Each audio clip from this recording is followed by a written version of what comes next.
The brave one who chose his own path ever since he was a boy, Ethan had always been a little different. While the other kids played football or worked with their fathers in the yard, Ethan would sit under the old oak tree with a sketchpad in hand, eyes wide with wonder, lost in a world of colors and lines. There was a quiet fire in him, a deep desire to express something the world couldn't see. His family, living in a modest town in the English countryside, didn't quite understand him.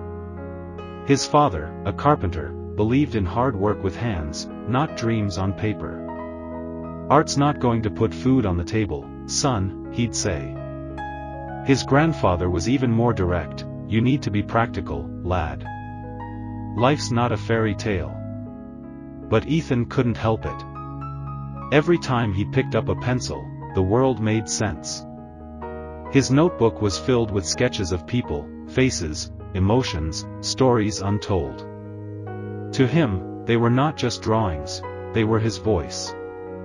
When he graduated high school, his parents wanted him to attend a technical college nearby, to become an electrician or a builder. Something real. But Ethan had already made his decision. He would go to London and apply to an art academy. His father was furious. "If you go, don't expect our help," he said sharply. Ethan, heart pounding but resolute, nodded. "I understand." With a second-hand coat, a sketchbook, and a small sum of money he had saved from mowing lawns and painting fences, Ethan boarded the train to London. As the countryside rolled past the window, fear crept into his chest, but it was met by something stronger: purpose. London was nothing like home. It was loud, fast, and indifferent. Ethan struggled to find a place to stay, eventually renting a damp basement room in the East End. He washed dishes in a cafe by day and sketched by night, often using napkins and scraps of paper when he couldn't afford proper materials. One cold evening, exhausted after work, Ethan sat in the park and drew a portrait he titled "The World on a Mother's Shoulder." It was raw and emotional, capturing his longing, pain, and love all at once. Tears fell as he drew. Fate intervened. A woman passing by, Claire Andrews, a curator for a local gallery, saw his drawing. She paused, astonished by the depth in his work. "Who drew this?" she asked.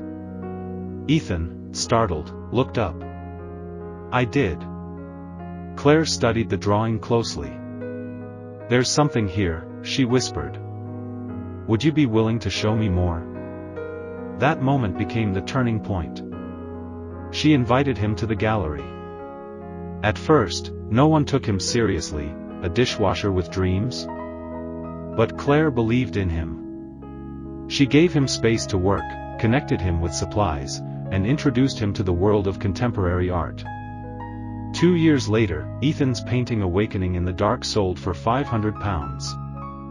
But more than the money, it was validation, proof that he was walking the right path. His subsequent works, Hope in Shadows, Solitude and Soul, and Unspoken Hearts, moved audiences. Critics described his art as emotionally unfiltered and crafted with soul. Ethan didn't chase fame. He painted to speak. His work, rooted in silence and sincerity, resonated far and wide. 5 years later, he returned to his hometown. The streets looked smaller now, but familiar. People didn't recognize him at first, until they saw his eyes. His father stood silently at the doorway, then finally said, "I was wrong, son. I didn't see it. But I see it now. You've made us proud." Ethan hugged him, tears in his eyes. He later opened a small art center in the town, a safe space for children to express themselves. He provided supplies for free and mentored any child with a spark of creativity.